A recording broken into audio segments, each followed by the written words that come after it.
look at that particular link, if you have to refer, that has been already, the bid has been already put. It was not coming up because the funding was not there. So maybe has provided the funding now.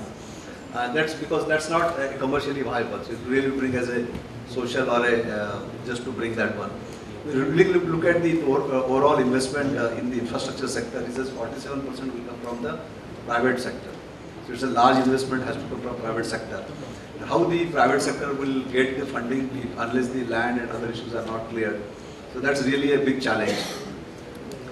But I think the positives, of course, that he's talked about the corridor, he talks about the PPP into the coal, he talked about the DISCOM restructuring, and I think yesterday also I was hearing somebody else, I think that's really progressing. If that progresses, then many of the issues related to the distribution sector will get resolved.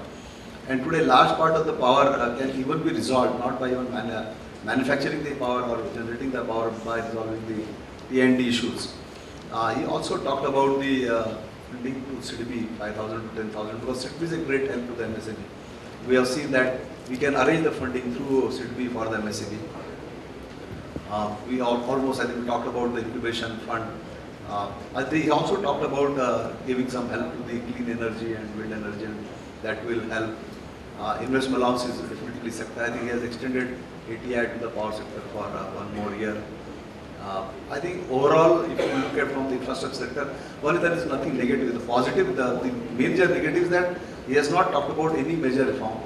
The manufacturing sector has a big hurdle with the labor reforms. I think unless some reforms don't come, the manufacturing sector will always suffer. I think lot of issues I think regarding the land acquisitions are there. He talked about coal and say mixing coal. I think that's a positive sign.